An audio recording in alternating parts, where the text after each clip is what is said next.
김지의 돌직구쇼에 오신 여러분 반갑습니다. 김지입니다. 전 오늘도 저희 돌직구쇼 오픈 스튜디오 앞에 나왔습니다.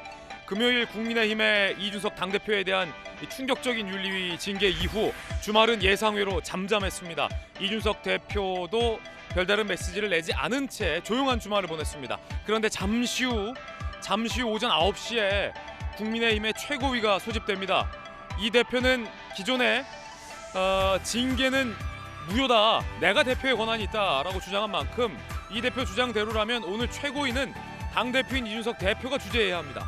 하지만 권성동 원내대표는 윤리위의 징계가 유효하기 때문에 원내대표가 직무를 대행한다라는 입장을 밝혔기 때문에 오늘 권성동 원내대표가 최고위를 주재할 예정입니다. 자, 그럼 대표 권한 누구에 있는가? 마찰할 수밖에 없는데 잠시 후에 생중계로 라이브로 저희가 현장 연결해 보겠습니다. 저는 비가 오나 눈이 오나 매일 아침 이곳에서 여러분을 기다리겠습니다. 김지의 돌직구쇼 지금 라이브로 시작합니다. 잠깐만요.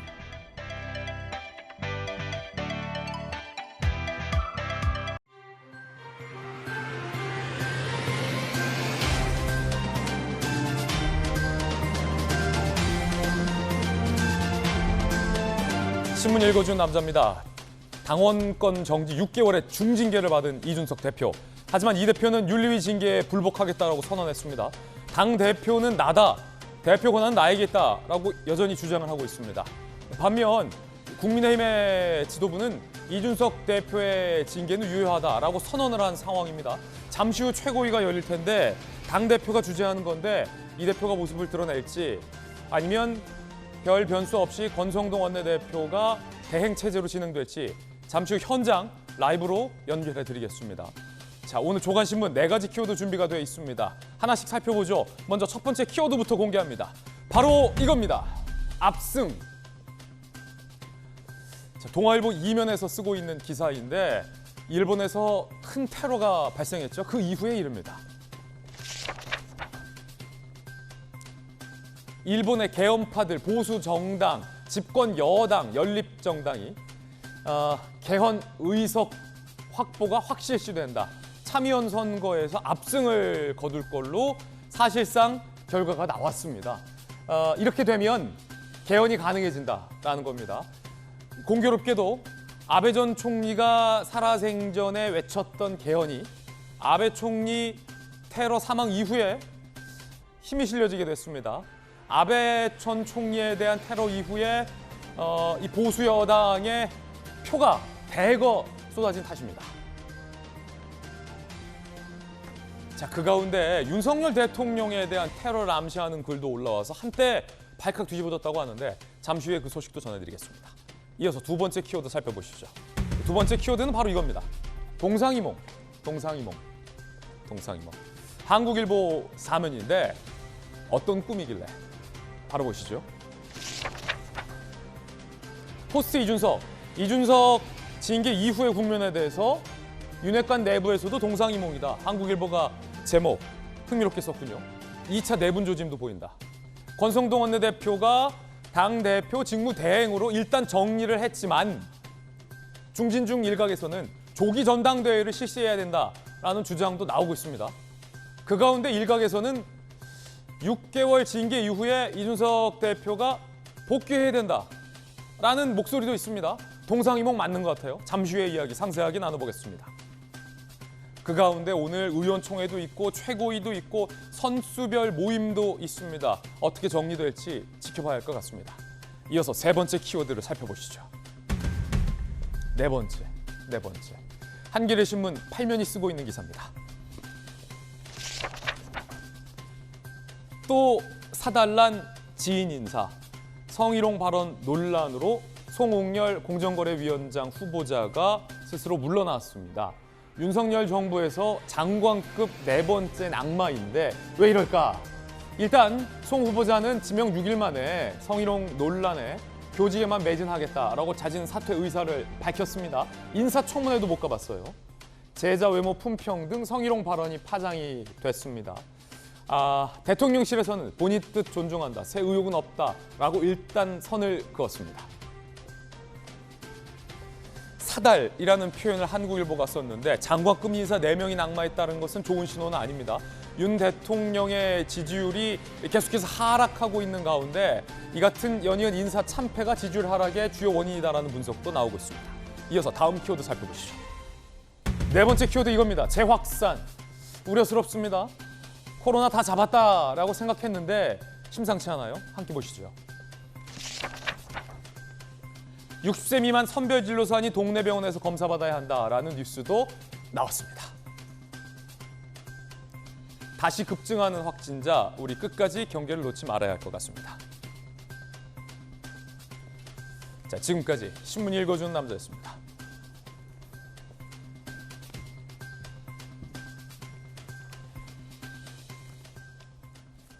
자, 오늘 함께하신 분들 소개해드리겠습니다. 김수경 교수, 김병민 전 대변인 나오셨습니다. 전재수 의원, 손정혜 변호사 나오셨습니다. 어서 오세요. 첫 번째 이야기 바로 시작하겠습니다. 조기 전당대회냐 아니면 징계 6개월 뒤 복귀냐, 그것이 문제로다. 지금 국민의힘 최고위가 열렸습니다. 권성동 원내대표가 당대표 대행으로 최고위를 열었습니다. 함께 보시죠. 매우 안타깝고 송구합니다. 당대표 징계는 당으로서도 매우 불행한 일입니다. 하지만 윤리위원회는 독립기구로서 당대표라 할지라도 그 결정을 존중하고 수용해야 합니다. 이준석 당대표는 지난 대선과 지선에서 청년층을 위한 정책 개발과 나는 국대다와 같은 혁신적인 시도에 앞장섰으며 당에 새로운 활력을 불어넣고 청년층의 관심을 이끌어냈습니다. 비록 당대표 직무 정지 상황에 놓였지만 우리 당의 혁신 시계는 멈추지 않을 것입니다. 이 대표 역시 어느 자리에 있든 혁신의 길에 함께 해줄 것이라고 생각합니다. 나라의 주인이 국민이듯이 당의 주인은 당원입니다. 우리 당이 숱한 고비를 넘어 5년 만에 정권 교체를 이룰 수 있었던 것은 당원들이 선당 후사의 마음으로 함께 뛰어주셨기 때문입니다. 지난 대선과 지선 승리는 당원의 승리이자 국민의 승리입니다. 특정인의 인기나 개인기만으로 이뤄낸 것이 아닙니다. 당대표뿐만 아니라 원내대표, 최고위원, 누구 하나 예외 없이 모든 당직자들은 당원과 국민을 위해 쓰이는 도구일 뿐입니다. 우리가 주인이라고 착각해서는 결코 안 됩니다. 당의 주인인 당원들과 지혜를 모으고 민심을 담아 지금의 혼란을 수습하고 당을 조속히 안정화시키겠습니다. 우리 모두 민심 앞에 더욱 겸손하겠습니다. 다시 한번 선당 후사의 정신을 마음 깊이 새기겠습니다. 위기를 기회로 삼아 더 단단해지고 더욱 국민에게 신뢰받는 정당이 되겠습니다.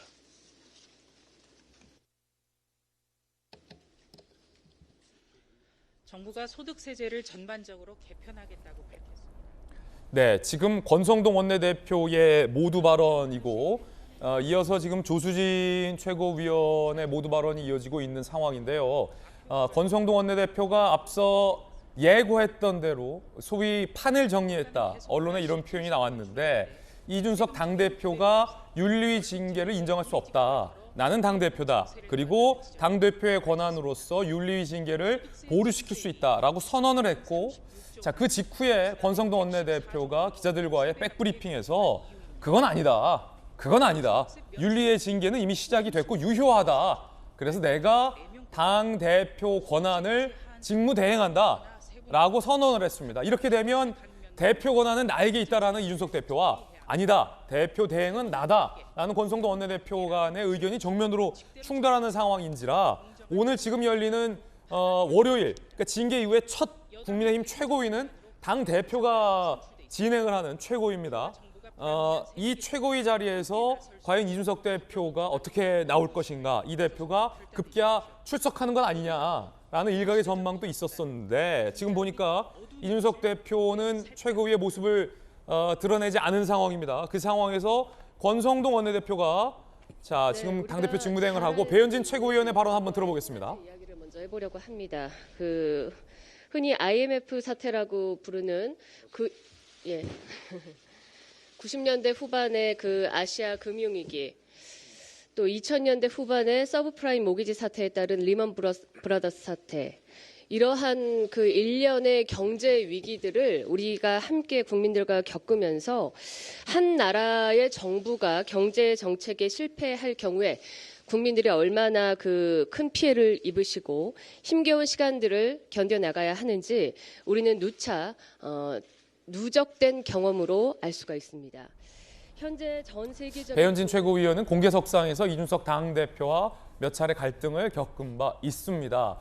이준석 당대표는 최고위의 모습을 드러내지 않았습니다만 이 대표가 당대표의 권한으로 징계를 보류하겠다라고 선언한 만큼 아직까지 갈등의 씨앗은 뜨겁게 남아있는 상황입니다. 그 가운데서 주말 동안 소위 이준석 개로 분류되는 국민의힘의 구성원 일각에서는 윤리위의 징계를 인정할 수 없다라는 발언들이 계속해서 나오고 있는 상황이었습니다. 자, 김병민 전 대변인, 예. 지금 라이브 상황이에요. 예. 최고위 라이브 상황이고 원래는 권성동 대표를 가운데 두고 이준석 대표와 배현진 최고위원이 양쪽에 앉았었죠. 그래서 권성동 원내대표가 이 대표와 배현진 최고 사이에 어떤 공개적인 설전일 때 마이크 끄고 막 손잡고 그러기도 했는데 지금 이 대표의 자리가 쏙 빠진 걸로 보여요. 그렇죠. 원래 당대표의 자리 바로 옆쪽에 처음 이제 1등으로 최고위원이 된 수석 최고위원 조수진 최고위원의 자리 모습들을 볼 수 있었고 권성동 원내대표 자리 옆쪽으로 배현진 최고위원의 자리를 볼 수 있었을 겁니다. 그래서 이제 이준석 대표와 배현진 최고위원의 갈등 국면이 있었던 모습들도 볼 수 있었는데요. 오늘 9시에 열린 최고위원회에서 과연 이준석 대표가 출석하느냐에 대한 여부를 놓고 많은 설왕설래하는 모습이 있었습니다만 예. 이준석 대표가 갈등을 피하려고 하는 본인의 결정을 좀 내린 것이 아닌가 생각이 됩니다. 그렇다면 이 대표가 지금 기존에 저 최고위에 나가서 당대표 권한으로 윤리위 징계를 보류하겠다라고 했는데 예. 오늘 최고위의 안건 중에 하나가 윤리위 징계의 이제 승인 여부 아니겠습니까? 예, 그러니까 본인 스스로가 이 본인에 대한 징계 여부를 두고 다투게 되는 모습을 국민 앞에 보여주는 게 그리 바람직하지 않다는 여론이 주말 사이 상당히 전개가 된 것으로 보이고요. 이준석 대표 측에서 윤리위의 행동에 대해 비판하고 있는 인사들도 절차적 정당성 등에 대한 문제를 삼고 있습니다만 이준석 대표를 향해서 제기되고 있는 의혹 그 자체를 완전히 부인하지는 못하고 있는 상황입니다. 따라서 윤리위가 결정된 내용들에 대해서 일단 6개월의 당원권 정지라고 하는 징계가 나온 만큼 그 기간 동안은 숙고하는 자세를 보여야 되지 않겠는가라고 하는 측에 힘이 좀 실린 듯 보이고 이준석 대표도 아마 한 6개월 정도의 기간 동안은 본인에 대해서 이제 억울하다고 표현하고 있는 만큼 이 윤리위 징계 절차가 부당하다라는 쪽에 목소리를 내면서 자신들의 행보를 좀 이어가려고 하지 않을까 생각이 됩니다. 자, 다시 한번 말씀드리면 현재 오전 9시 통상 국민의힘 최고위가 9시 30분 정도에 열리는데 평소보다 30분 일찍 최고위가 열렸습니다. 그것도 좀 흥미로운 장면인데 지금 저희가 라이브 장면을 앞서서 보여드렸습니다만 이준석 당대표의 자리가 좀 빠져 있습니다. 그러니까 국민의힘 최고위는 이준석 당대표에 대한 징계가 유효하고 이미 시작이 됐다라고 보고 당대표의 자리를 뺀 겁니다. 하지만 이 대표는 이 대표의 기존 입장은 당대표 권한은 나에게 있다라고 선언한 상태이니만큼 앞으로도 이 대표와 또 당 지도부 간에 일정 정도의 충돌이 있을 수도 여전히 있는 상황인데 오늘 최고위에는 모습을 드러내지 않았습니다. 자, 그럼 김병민 대변인, 예. 이 대표는 당대표는 나다라고 선언했는데 오늘 그럼 출근합니까? 글쎄요, 뭐 확인된 바가 아직 없기 때문에 최종적으로 내용들을 좀 봐야겠는데요. 당대표에 대한 권한, 일단은 6개월 당원권 정지가 되면 권성동 원내대표로서의 직무 대행 체제가 들어가지 않습니까? 당대표로 가지고 있는 활동을 실질적으로 할 수 없는 상태에 들어서기 때문에 만약 국회 본청에 마련돼 있는 이준석 대표 당대표실로 출근하는 행위 자체들도 적절치 않다 이런 여론에 직면할 수가 있을 겁니다. 이준석 대표가 주말 사이 얘기했던 건 일단 소송을 통해서 가처분 신청 등으로 이 내용을 다퉈보지 않겠는가 이렇게 언급이 된 바 있는데 통상 정당의 활동에 대해서 법원이 이 내용들을 용인하는 경우들이 극히 드물기 때문에 가처분 신청을 하고 난 뒤에도 이준석 대표의 주장이 받아들여지지 않게 되면 훨씬 더 큰 정치적 타격을 입을 수밖에 없을 겁니다. 예. 따라서 지금은 이준석 대표가 특별히 쓸 수 있는 카드가 없는 선에서 6개월 정도의 기간 동안 이 윤리위의 징계 결정을 받아듣고 숙고하는 과정을 거칠 수밖에 없어 보이게 되는데요. 초창기 때는 SNS에 글을 올리면서 청년 당원 모집을 독려하는 듯한 글을 올렸는데 지금은 그런 모습들조차도 굉장히 조용하고 숙연해진 상태 아니겠습니까? 오늘 최고위의 결정 결과 최고위가 논의하고 있는 이 얘기가 끝나면 비공개 최고위도 아마 진행이 될 수 있을 것 같은데 그 이후의 상황들을 보고 이 대표가 어떤 판단할지 그런 내용들이 좀 결정되지 않을까 싶습니다. 지금 국민의힘 최고위 계속해서 열리고 있습니다. 오늘 최고위 안건 중 하나가 당대표 징계에 대해서 안건도 올라와 있는 것으로 지금 보도에는 전해지고 있는데 이 대표가 최고위의 모습을 드러내지 않았기 때문에 그리고 권성동 원내대표는 이미 윤리위 징계는 유효하다라는 입장을 밝혔기 때문에 오늘 최고위에서 이 안건이 처리된다면 이 대표에 대한 징계는 정상적으로 승인이 될 걸로 보입니다. 자, 현재 당권은 누구에게 있는가? 이게 이 대표와 현재 지도부 사이의 이견입니다. 함께 보시죠. 윤리위의 징계 처분권은 당 대표에게 있다. 징계 처분 보류하겠다. 대표직에서 안 물러나겠다. 이준석 대표가 이렇게 선언을 했죠. 권 원내대표. 윤리위 징계 의결 효력은 즉시 발생한다. 당 대표 직무대행 자격 최고위 주재할 것이다. 라고 지난주에 금요일에 이야기를 했고 오늘 지금 이 대표에 대한 자리가 빠졌고 권 원내대표가 저 발언대로 최고위를 주재하고 있어요. 그래서 당초에는 이 대표가 이에 대해서 어느 정도 대응을 할 거다라는 예상도 있었습니다만 아직까지 이 대표 측은 잠잠, 아무런 대응을 하지 않고 있는 그런 상황입니다. 윤리위 징계 처분 보류 권한, 현재 당권은 누구에게? 김소영 교수님, 기자 출신이시잖아요. 지금 최고위 모습을 보니까 물론 30분 빨리 시작하긴 했습니다만 그 30분 일찍 시작한 게 혹시 뭐 이 대표의 반발을 우려해서 당긴 것 같지는 않고 무슨 일이 있을 땐 통상 9시에 시작도 하니까 당대표 권한이 권성동 원내대표에게 대행된 것에 대해서 이 대표도 현재까지 상황만 보면 아무런 반응을 하지 않고 있어요. 지금까지 상황으로 봐서는 일단 그러한 정황에 대해서 수긍을 하고 있는 것으로 보입니다. 사실 저는 오늘 만약에 최고위원 이 회의에 이준석 대표가 등장을 하게 되면 어떡하지라는 생각을 했거든요. 그렇게 돼서 만약에 자기가 당대표다 여전히 그리고 막 의사봉이라도 막 뺏고 막 이런 굉장히 혼란스러운 장면이 연출된다면 그렇게 되면 파국이죠, 파국. 정말 파국으로 갈 수 있는 것이고 또 이준석 대표의 평소의 어떤 정치적인 행보를 봤을 때 그게 또 충분히 가능할 수도 있는 사람이라는 생각을 했거든요. 기존의 여의도 문법대로 이제 정치를 하는 사람이 아니기 때문에. 그런데 어쨌든 일단은 좀 수긍하고 이 상황에서 등장해서 더 이상의 혼란을 초래하지는 않고 있고 권성동 원내대표가 일단 직무대행을 하는 이 상황에 대해서는 받아들이고 있는 것으로 보입니다. 어쨌든 좀 이준석 대표가 그 마지막에는 조금은 뭐랄까요, 좀 기존에 굉장히 갈등과 대립을 극한으로 치달아서 자신의 승부수를 던지는 그러한 식의 관행이라기보다는 좀 더 감성적으로 접근하는 부분들이 있었어요. 왜냐하면 마지막에 기자들과 문답할 때 좀 울컥하는 모습을 보인다거나 또 최근에도 SNS를 좀 자제하고 대신에 애니메이션 OST 가사를 올린다거나 이런 식의 굉장히 감성적으로 지금 좀 접근을 하고 있는데 그동안 계속해서 이 대치 상황으로 극한으로 몰고 갔던 이러한 전략들이 그렇게 자기에게 유리하게 작용하지 않았고 특히나 막판에는 여론이 굉장히 안 좋았거든요. 단지 자신의 어떤 개혁과 변화를 억압하는 기존의 구태 정치인들의 어떤 선동이다 이런 식의 자신의 주장이 그닥 먹히지가 않았어요. 왜냐하면 여론이 전반적으로 안 좋아졌기 때문에. 그래서 기존의 그러한 전략들이 별로 자기에게 도움이 안 된다. 그리고 이 상황에서는 일단 좀 수그리고 앞으로 어떻게 이 6개월 동안 자신의 무고함을 더 밝힐 것이며 이런 것들에 좀 집중하고 있는 상황이 아닌가 싶습니다. 아직은 뭐 속단할 수 없지만 징계 이후에 새로운 한 주의 시작이잖아요. 월요일. 거기에 최고의 첫 장면, 첫 시작이기 때문에 현재 장면만 놓고 봤을 때는 이런 분석들이 나올 수 있다는 전망들이고 앞서서 권성도 원내대표가 최고위에서 이렇게 발언했군요. 지난 대선과 지방선거 승리는 당과 국민의 승리이지 특정인의 인기나 개인기만으로 이루어진 게 아니다 라고 발언했군요. 이 대표를 겨냥한 것 같습니다. 그리고 윤리위는 독립기구로서 당대표를 할지라도 그 결정을 존중하고 수용해야 한다 라고 이 대표에게 징계 수용을 압박을 했다라고 볼 수 있는 발언을 권 원내대가 조금 전에 했습니다. 자, 이준석 당대표와 권성도 원내대표의 기준의 발언 들어보겠습니다.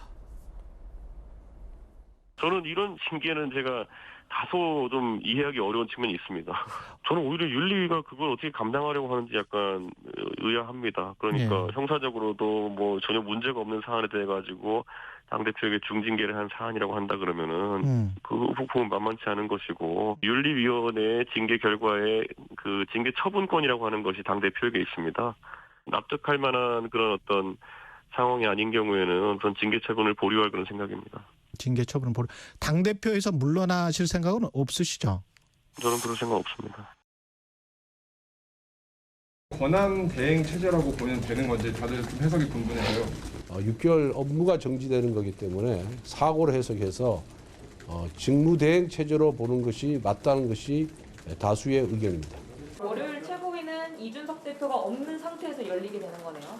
그렇습니다. 당원권 정지 효력이 이미 발생을 했기 때문에 당 대표 직무 대행인 제가 회의를 주재합니다. 징계 처분에 대해서 당대표가 보류할 수 있다는 취지로 의견이. 당 대표 이름으로 징계 결과를 통보한 것이 단 한 차례도 없습니다. 이번에도 윤리위원장이 통보를 했기 때문에 문제가 없다고 보입니다.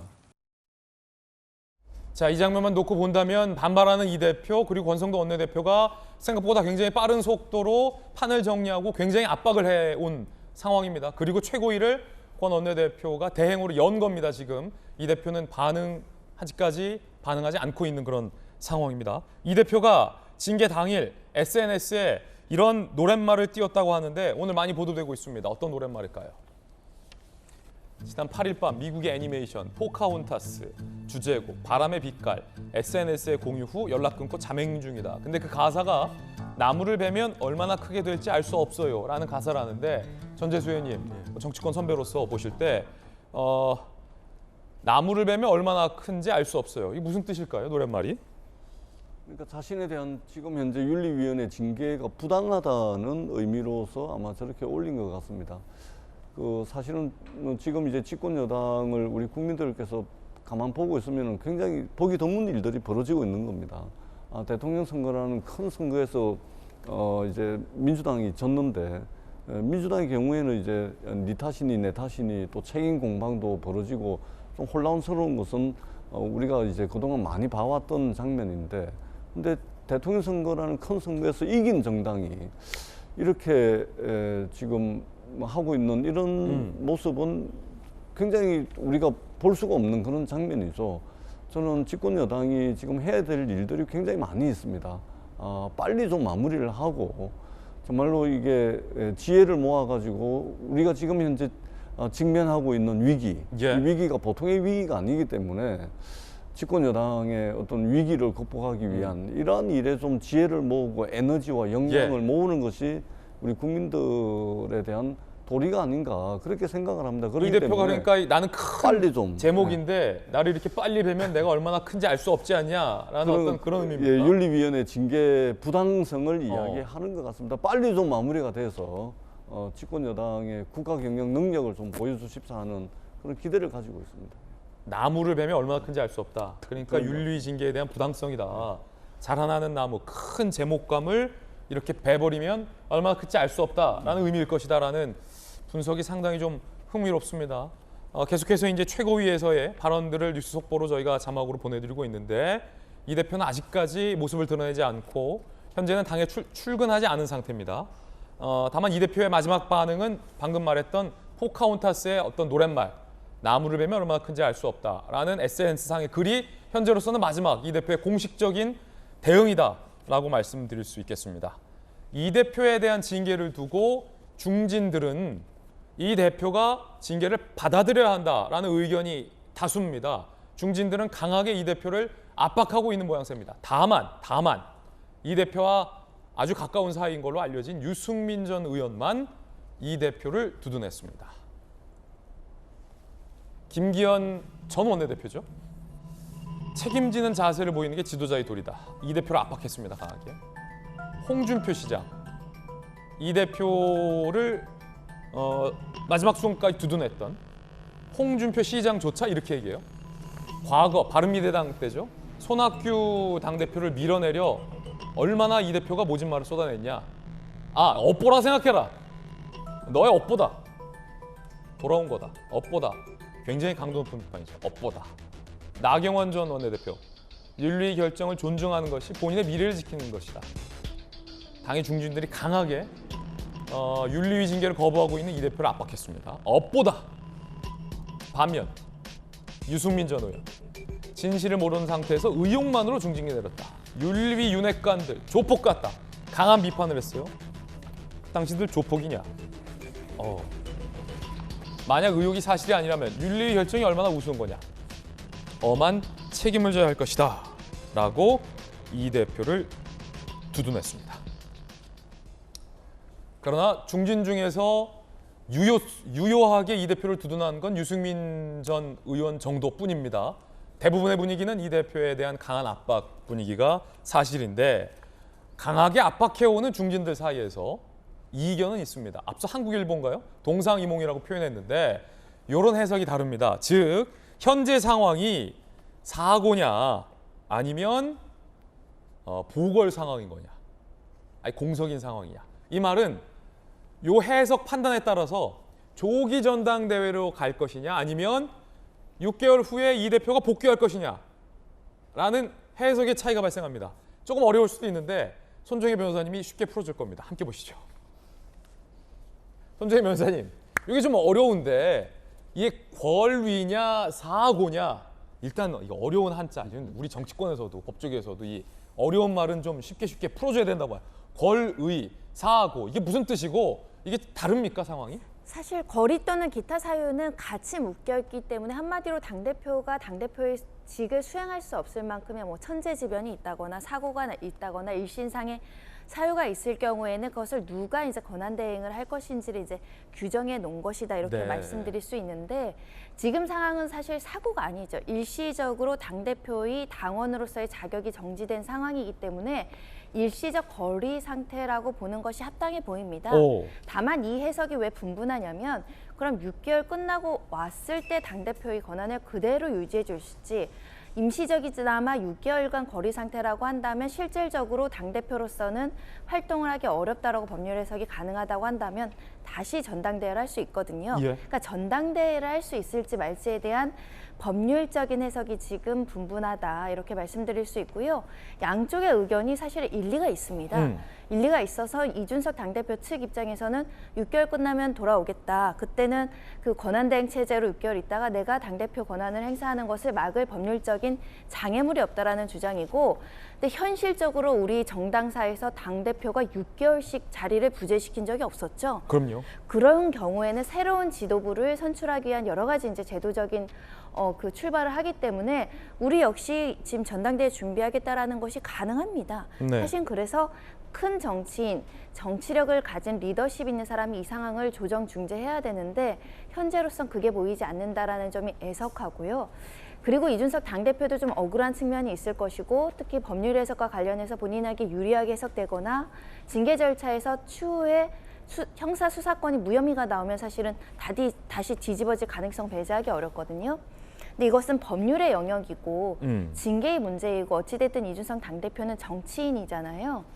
한마디로 권력 다툼에서 진 겁니다. 예. 패장은 말이 없죠. 예. 본인이 만약에 법률적으로 우세적이라고 하더라도 그동안 당대표를 하면서 정치력을 잘 발휘해 왔다면 지금 이렇게 이준석 당대표가 억울한 처지에 일부 있다고 하더라도 이거를 지지하는 사람들이 훨씬 예. 많아야 되거든요.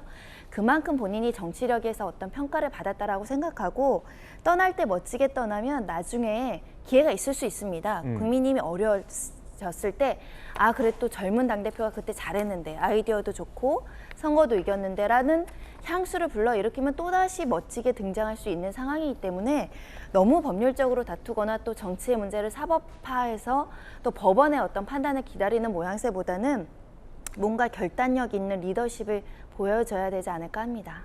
예.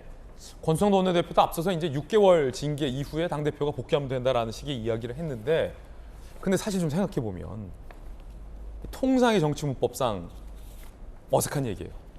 왜냐하면 저희 이제 정치부 기자들 사이에서도 저도 국회를 한때 출입했었습니다만 당 대표든 최고위원이든 당의 어떤 직무를 맡고 있는 사람에게 6개월이라는 자당의 윤리 위에 중징계가 내려지면 당 대표급의 상징적인 인물은 사실 6개월 뒤에 다시 복귀를 한다, 당 대표로? 통상적이지 않죠. 자진 사퇴를 압박하거나 본인이 자진 사퇴를 스스로 내려오는 게 사실상 지금까지의 뭐 당 대표가 징계를 받은 적은 없었습니다만 소위 책임 있는 자세로 보여줬는데 이 대표에 대한 사퇴 압박은 없습니까? 현재까지 공개적으로 이준석 대표 즉각 사퇴하라 이렇게 목소리를 높이는 경우들은 흔치는 않은 것 같습니다. 이준석 대표의 향후 방향을 둘러싸고 지금 백가증명식의 해석이 나오는 것 같은데요. 저는 크게 두 가지 방향이 주어져 있다고 생각을 합니다. 첫 번째는 이준석 대표가 주장하고 있는 바에 따르면 윤리위의 결정이 잘못됐다는 겁니다. 나는 무고하고 그리고 6개월의 당원권 정지가 주어졌습니다. 그럼 6개월이라는 시간이 이준석 대표에게 주어졌기 때문에 본인의 무고함을 형사사법체계의 수사를 통해서 밝히긴 충분한 시간 아닙니까? 6개월의 시간 동안 경찰의 수사 결과를 통해서 나는 무고하다. 이거 딱 깔끔하게 증명이 끝내게 되면 6개월의 당원권 정지 이후 당으로 돌아올 수 있는 기반들이 마련이 되겠죠. 아마 반대의 경우는요? 그 내용을 권성동 원내대표 등 많은 사람들이 6개월의 기간 동안 숙고하고 돌아올 수 있지 않냐 이렇게 얘기를 하는 것 같고요. 반대의 경우에는 진짜로 수사가 들어갔는데 6개월 당원권 정지가 나온 것, 이 배경에는 이준석 대표가 윤리위 내에서 판단기에 문제가 있다고 판단했는데 이거 수사기관마저 맞다고 확인해 주게 되는 순간 6개월 당원권 정지의 문제가 아니라 이준석 대표의 정치 인생 전체, 더 나아가서 형사사법 처벌을 받을 수 있는 상황이기 때문에 매우 심각하게 흘러갈 수 있겠죠. 그러니까 지금 이준석 대표의 여러 가지 상황 속에서 고민이 있을 것 같고 마지막 순간에는 손정혜 변호사님이 얘기해 준 것처럼 지금 만약 6개월의 당원권 정지에 대해서 매우 아쉬움을 갖고 있지만 내가 많은 국민들이 지켜보기에 집권당으로서의 책무를 다하지 못했기 때문에 지금 여기서 이제 멈춘다라고 하는 정치적 판단을 통해 그만두게 된다면 나머지에 대한 가능성들은 약간 열린 결말을 좀 남겨놓고 떠나게 되는 모습을 취할 수도 있지 않을까 싶습니다. 결국 선택은 이제 이준석 대표의 여러 선택지 중에 몫이 되게 될 수밖에 없을 텐데요. 이 대표에 대해서 권성동 원내대표가 조금 전에 말을 했던 것처럼 잘못된 측면들도 있지만 또 이 대표가 국민의 힘을 위해서 했던 여러 가지 긍정적인 면도 적지 않았던 점들이 있습니다. 그래서 어떤 방식으로 사람들에게 향수를 불러일으키면서 다음 정치 행보를 모색할 수 있을 것인가에 대한 많은 고민을 지금 이준석 대표가 칩거 중에 측근들과 함께 나누고 있지 않을까 싶습니다. 굉장히 좀 혼란스러운 상황이군요, 여전히. 그러니까 사실은 이 징계라는 게 그렇습니다. 사법적인 판단이 아니기 때문에 6개월을 자숙하고 돌아온다고 해서 의혹이 없어지는 건 아니거든요. 특히 정치인에게 있어서 도덕성과 관련된 문제로 연관될 수 있기 때문에 6개월간 이 대표는 본인의 주장대로 내가 무고하다라는 것을 증명을 하지 않으면 6개월 뒤에 돌아온다 하더라도 이 대표를 향한 시선이 크게 바뀌진 않을 거란 말이죠. 혹여 그 사이에 있는 수사기관의 수사 상황에 따라서 이 대표의 정치적 입지도 많이 달라질 걸로 보입니다. 지금 국민의힘 당내에서는 여러 가지 의견들이 있습니다. 조기 전당대회를 해야 된다. 이 대표가 아예 물러나야 된다. 이 대표가 사퇴해야 된다. 이 대표가 6개월 뒤에 복귀하고 그 이후에 뭐 전당대회를 하든 좀 지켜보자. 가장 강경한 쪽은 윤리징계는 무효다. 김용태 최고위원의 발언 들어보시죠.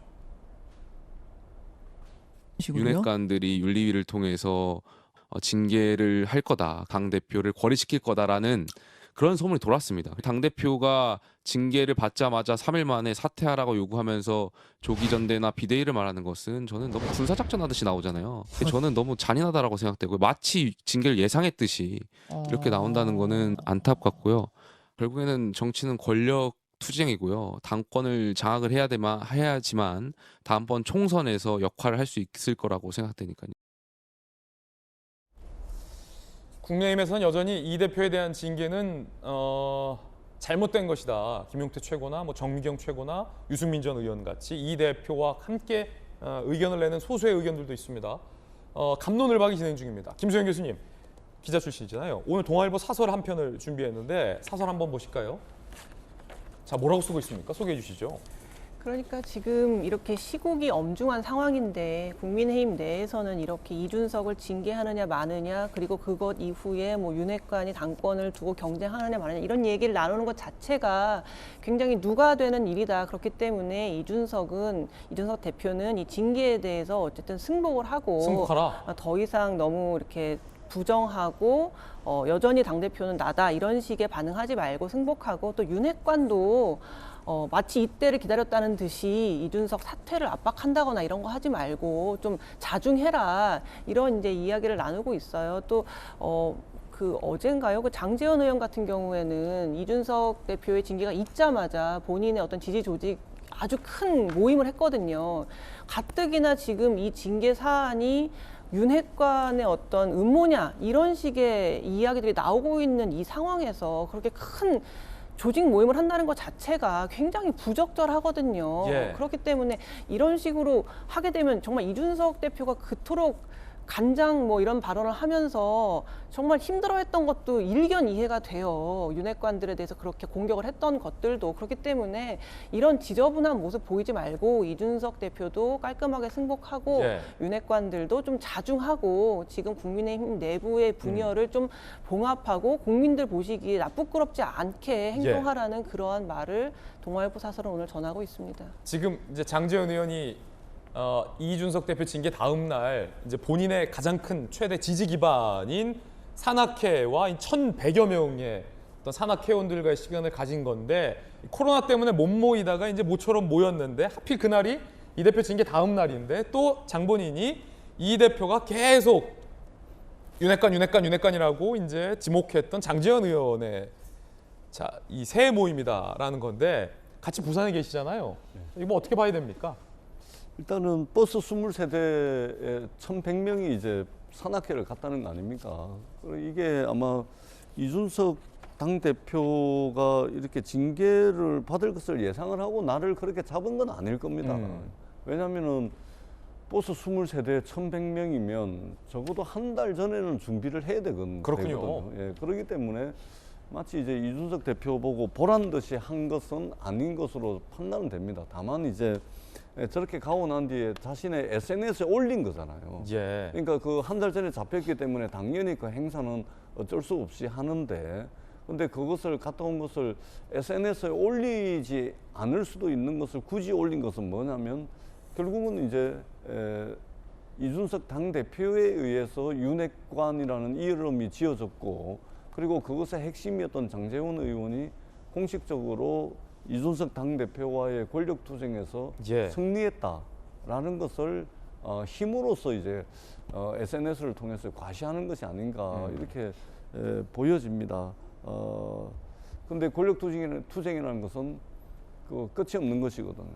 그렇기 때문에 장제원 의원이 이렇게 힘으로써 뭔가를 이렇게 과시하고 보여주는 것이 과연 이제 집권 여당의 입장에서 향후 당의 운영이라든지 당내 권력투쟁 과정에서 과연 옳은 것인지는 판단이 잘 되지가 않습니다. 조금 더 지켜봐야 되겠는데 어떻든 빨리 좀 마무리를 해서 집권 여당의 원래 해야 되는 역할, 그 역할에 좀 충실했으면 좋겠다라는 생각을 합니다. 예, 지금 뭐 각종 뉴스 속보들이 뜨고 있는데 국회 본청 앞에 국민의힘 당대표 이 대표의 주차 자리가 이제 비어 있다. 아직 출근하지 않았다라는 의미죠. 이런 뉴스도 지금 올라오고 있습니다. 그 가운데 용산 대통령실과 관련된 뉴스 속보가 지금 들어왔는데 윤석열 대통령의 이 도어 스태핑이 잠정 중단한다라는 뉴스 속보입니다. 그간 도어 스태핑을 두고 민주당에서 비판을 해왔고 국민의힘 일각에서도 조금 정제된 대통령의 발언이 나와야 되는 거 아니냐라는 신중론 의견들이 있었는데 용산에서는 중단 없다, 강행이다라는 입장을 밝혔었거든요. 그런데 코로나19 예방 차원에서 풀 취재도 최소화하고 도어 스태핑을 잠정 중단한다라는 뉴스 속보가 나왔습니다.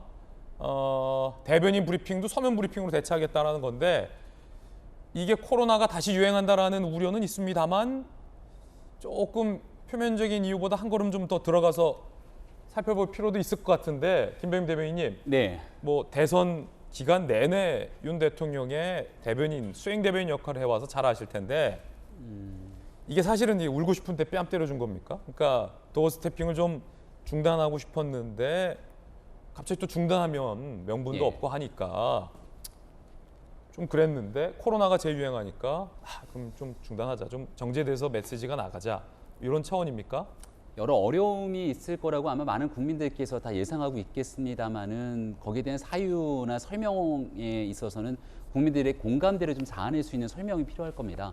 왜냐하면 한 2년이 넘는 기간 동안 코로나가 굉장히 창궐하고 있었던 시기에서도 특히 대통령 선거를 치렀을 때 하루에 한 번씩 백브리핑을 진행하는 일을 거의 멈춘 적이 없었습니다. 기자분들도 당연히 뭐 마스크를 착용하고 있고 그 당시 정치에 나선 후보들도 마스크를 착용하고 얘기를 할 수 있기 때문에 코로나에 대한 재확산 때문에 도어 스토핑 잠정 중단이라고 하는 얘기는 조금 설득력이 떨어질 수 있다는 생각이 들기 때문에 김병민의 돌직구. 네, 여기에 대해서는 지금 코로나가 앞으로 더 재확산될 우려가 있는 상황에서 어떻게 국정을 끌고 가야 될지에 대한 궁금증은 사실 더 커질 수밖에 없을 거고 기자들은 국민을 대신해서 물을 수밖에 없을 겁니다. 예. 그러니까 도어 스태핑이 가지고 있었던 굉장히 긍정적인 효과들이 많습니다. 왜냐하면 구중문고 청와대를 나와서 용산을 오겠다는 건 1층에 기자실을 배치하고 출퇴근길에 국민과 소통하는 대통령의 모습을 보이겠다는 거였거든요. 처음 해보는 시도이기 때문에 이 도어 스태핑 과정에서 나오는 많은 구설수가 나올 수도 있고 여기에 대한 비판적인 여론에 직면할 수도 있을 겁니다. 대통령은 때로는 불편한 질문에 맞닥뜨릴 수도 있을 것이고 하지만 그런 과정 속에서 매일 아침 출근길마다 도어 스태핑을 할 이유는 없겠습니다만은 퇴근길에 지나면서 기자들과 가볍게 만날 수도 있을 것이고 혹은 일주일에 한 번 정도 도어 스태핑을 할 수도 있을 것이고 이런 방식으로 빈도와 횟수, 방법들을 좀 바꿔나갈 수는 있을 건데 이걸 아예 잠정 중단시켜버리게 된다면 애당초에 도어 스태핑을 했던 그 기획 의도 자체가 틀어져 버릴 수도 있거든요. 게다가 지금 보여지게 되는 건 대변인의 브리핑도 사실상 서면 브리핑으로 대체하겠다라고 하는 건 이 언론 차원에서 여러 가지 더 많은 해석의 여지들이 남을 수 있기 때문에 저는 대통령실 대변인실에서 조금 더 깊은 고민을 통해 오늘 때 발표가 나오면 또 더 많은 질문들이 들어오게 될 겁니다. 그럼 그 더 많은 질문들을 다시 서면으로 답변할 것인지 등에 대한 고민들이 필요할 텐데 총체적으로 좀 지혜를 여러 사람들과 모았으면 좋겠습니다. 이게 왜냐하면 대변인의 브리핑도 가급적 서면으로 간다는 건 기자들이 이제 질문을 할 때 공식적인 질문을 받지 않겠다라는 의미이기도 하고 또 하나의 숨은 의미는 백 브리핑이 있습니다. 그러니까 백 공식 브리핑 이후에 카메라를 끈 상태에서 하는 이 백 브리핑의 기회도 자연스럽게 줄어들게 되면 기자들의 질문이 그만큼 좀 줄어들게 된다는 건데 자, 그 부분에 대한 대통령실의 어떤 대안은 뭔지도 조금 지켜봐야 할 것 같습니다. 이번엔 저희가 준비한 두 번째 이야기 시작하겠습니다. 아베 전 총리의 피습, 결국 사망, 그 이후에 일본의 참의원 선거가 치러졌습니다. 우리나라 총선 같은 건데 그런데 집권 여당, 아베 전 총리가 소속된 자민당과 열린여당이 국민당이 압도적인 압승을 얻었습니다. 아무래도 아베 전 총리에 대한 피습, 그 동정 여론이 현 집권 여당으로 쏟아진 것 같습니다. 자, 영상으로 준비되어 있습니다. 함께 보시죠.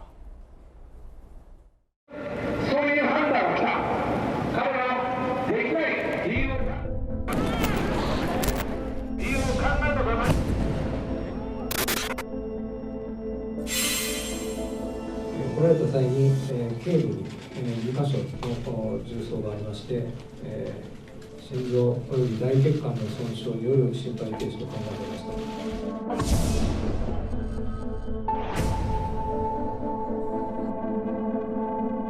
特定の団体に恨みがあり、安倍元首相が、これとつながりがあると思い込んで、犯行に及んだ旨。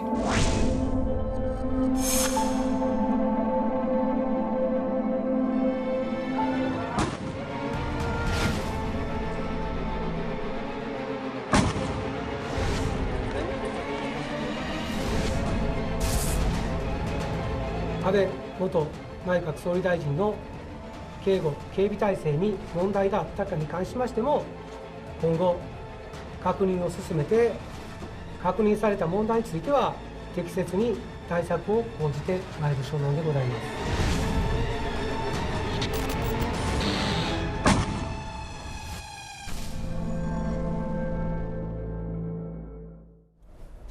자, 오늘 이 아베 전 총리의 피습 이후에 가장 새로운 소식은 아베 전 총리 피습 사망 이후에 직후에 열린 참의원 선거 결과입니다. 일본은 우리와 이제 정치 제도가 좀 다르긴 합니다만 큰 개념에서는 뭐 총선이라는 것이 비슷하죠. 아베 피살 이틀 후 선거, 자민당 집권 여당 아베 전 총리 소속 압승, 참의원 선거 상원입니다. NHK 중간 집계 결과 보수표 결집이 됐습니다. 그래서 개헌이 가능해진 전체 의석수 3분의 2 어마어마한 압승이 확실시되고 있는 그런 상황입니다. 이렇게 되면 헌법 개정, 즉 헌법의 자위대 존재 명기 등 전쟁이 가능한 국가로 전환도 이론적으로는 현재 가능해진다는 겁니다. 지금까지는 여당이 다수긴 했습니다만 개헌을 추진했을 때의 어떤 국민적인 역풍이 우려되는 상황이라서 아베 전 총리는 계속 개헌 얘기를 했습니다만 집권 여당인 자민당이 이 개헌을 과감하게 드라이브를 걸 수 없었는데 아베 전 총리의 피습 사망 이후에 역설적으로 아베 수건 개헌도 가능해진 압도적인 당선을 자민당, 집권 여당이 공민당과 함께 거두게 된 상황입니다. 역설적이군요. 자, 그 가운데 당시 피격 상황이 논란입니다. 아베 피격 당시에 뒤에가 뻥 뚫렸다. 경호원들은 도대체 뭐 했냐 이런 얘기도 오늘 나왔고 우리나라에서는 윤석열 대통령을 향한 테러 암시글도 올라와서 한때 비상 상황이 연출되기도 했었습니다. 이 모든 이야기 시작을 할 텐데 아베 전 총리 피습 당시 상황이 어떻길래 함께 보시죠. 범인이 바로 뒤에 있었는데 경호원과 경찰관들도 있었어요. 그런데 정작 아베 전 총리가 연단에 섰는데 그 뒤에 빨갛게 저희가 음영으로 표시를 해놨는데 아베 전 총리 뒤에 아니 이게 뽕 뚫렸다는 겁니다. 손정인 변호사님, 원래 저거 경호해야 되는 거 아닙니까? 사실 저는 처음 장면을 봤을 때 경호원이 없는 줄 알았습니다. 예. 그 정도로 한 3초간, 몇 초간의 공백이 있었는데 그래서 처음 그 사제총을 발사하고 나서 이 피격보다는 두 번째, 세 번째 피격이 굉장히 심각한 충격을 야기했다고 알려지고 있는데요. 경호원들이 사실은 조금 당황했던 측면은 있어 보이긴 하지만 그 모든 촉발적인 상황에 대해서 경호를 해야 되는 게 경호원의 역할이라고 생각을 한다면 경호 실패 책임 를 수밖에 없는 상황이 아닐까 생각이 들고요. 예. 책임자도 참담하다. 경찰 인생 중에 가장 후회가 되는 일이다. 이렇게 인터뷰를 하기도 했지만 이미 벌어진 일입니다. 우리가 반면교사 삼아야 될 점도 삼아야 될 것 같고 매우 안타깝고요. 이런 사실은 불행한 사고가 있을 수 있나 이런 좀 믿기지 않을 정도의 경호 실패로 보입니다. 예. 자, 총격 당시 상황 물론 워낙 끔찍하고 비극적인 일이기 때문에 장면을 있는 그대로 저희가 보여드릴 수는 없습니다만 일정 정도 편집을 했는데 편집한 벌어낸 화면만 보더라도 총격 이후 3초간 어떠한 대응도 이루어지지 않았다는 것을 알 수 있습니다. 다시 한번 보겠습니다.